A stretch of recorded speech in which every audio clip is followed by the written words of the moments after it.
बिस्मिल्लाहिर्रहमानिर्रहीम। Dear students of class 12th, आज से हम एक नया टॉपिक शुरू करने जा रहे हैं, that is called economic activities. So far as the economic activities are concerned, human activities which generate income for human beings are called human activities, or they are called economic activities. These economic activities are broadly grouped into four types. There are four types of economic activities. They are primary activities, secondary activities, tertiary activities and quaternary activities. तो आज के इस lesson में हम इन ही activities के बारे में पढ़ेंगे कि ये इसका हम ब्रीफ इंट्रोडक्शन करेंगे। तो इंट्रोडक्शन में हम देखेंगे कि ये एक्टिविटीज़ जो हैं ये हमारे लिए किस तरह इकोनॉमिक या इकॉनमी जनरेट करने में मदद देते हैं। किसी भी मुल्क की पॉपुलेशन जो होती है वो पॉपुलेशन चाहे वो मेल्स की होगी या फीमेल्स की होगी, दोनों ग्रुप जो होते हैं males and female, they are involved in different activities during their life. मुख्तलिफ इंसान आसान मुख्तलिफ कामन सतन आविल यम पन रोजगार हासिल करने खतर मुख्तलिफ काम करान, यमो सतन यम इनकम जनरेट करान तो इत जिंदगी हेकान गुजारित। तो इत कन यमो एक्टिविटीज़ों सतन कह मुल्क पत इकॉनमी तमिच इकॉनमी बढ़ान।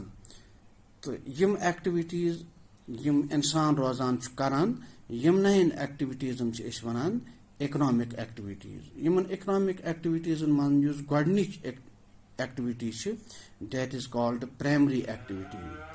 प्राइमरी एक्टिविटीज़ चूँकि प्राइमरी एक्टिविटीज़ इन्वॉल्व अथ मन इन्वॉल्व गसान आवर एनवायरनमेंट। अथ मन सोन माहौल युस अथ माहौल सतन यम ते चीज़ माहौलस मजन अमन कामन मजन असे मदद दिवान। तो चूँकि प्राइमरी एक्टिविटीज़ मजन वुचान प्राइमरी एक्टिविटीज़ यमन प्राइमरी एक्टिविटीज़ मजन हंटिंग एंड गैदरिंग, दोमिस नंबरस पे पेस्टोरल एक्टिविटीज़, त्रेमिस नंबरस पे फिशिंग, चौरमिस नंबरस पे फॉरेस्ट्री, पांचमिस नंबरस पे एग्रीकल्चर, तो शेमिस नंबरस पे माइनिंग एंड क्यूरिंग।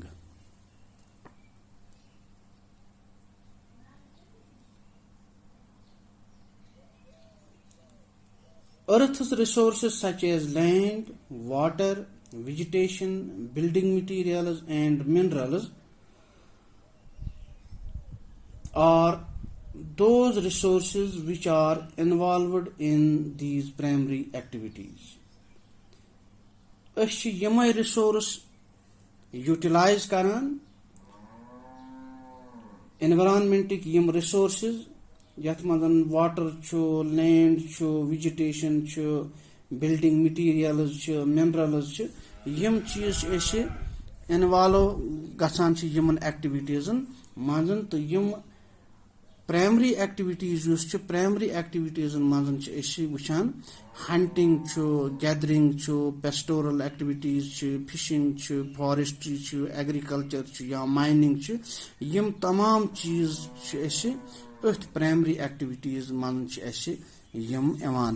तो अथ सतन युस त आबादी मुंसलिक आसि, युस त पॉपुलेशन अमन एक्टिविटीजन सतन मुंसलिक आसि, तम यम सारी इकॉनमी मजन अख अहम रोल अदा करान। चूँकि हंटिंग तो गैदरिंग यम तम प्राइमरी एक्टिविटीज यम प्रान पेठन रोजमत गछान इथे कन पेस्टोरल एक्टिविटीज या फिशिंग यह आज तक गछान फॉरेस्ट्री एग्रीकल्चर माइनिंग इथे कन ब्याख चीज quarrying that mean removing of rock sand gravel और other minerals from the ground for construction purposes इस कन तुम वुचान यह मुख्तलिफ इंसान पॉपुलेशन ग्रुप यम जना सेख कड़ान नालों मजन या कई कड़ान कहो मजन तो बे बाजर कड़ान बक चीज कड़ान बोल्डर्स कड़ान यम जना पत बिल्डिंग बनानस मजन मदद दिवान यह सैंड रिमूव करें जमीन मन जैसे कड़ें रॉक्स कड़ें बाजर कड़ें यम अथ प्रोसेस वन quarrying process QUARRYING quarrying process so in this way we have seen that the primary activities और the basic activities which help in the generation of income in a society or in a country.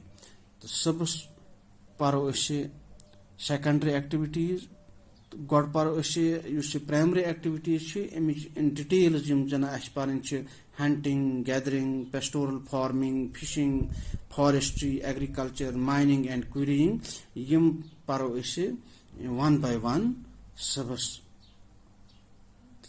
अजकिस lessons मन युत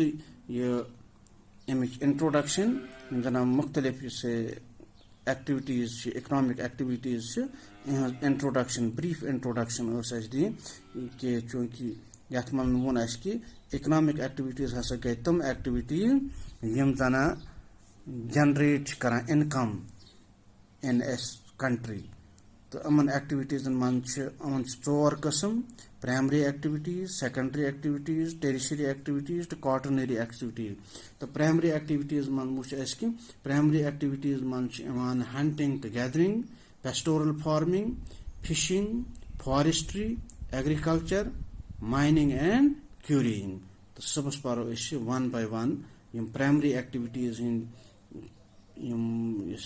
different sections या सब headings primary activities यम परो सबस thank you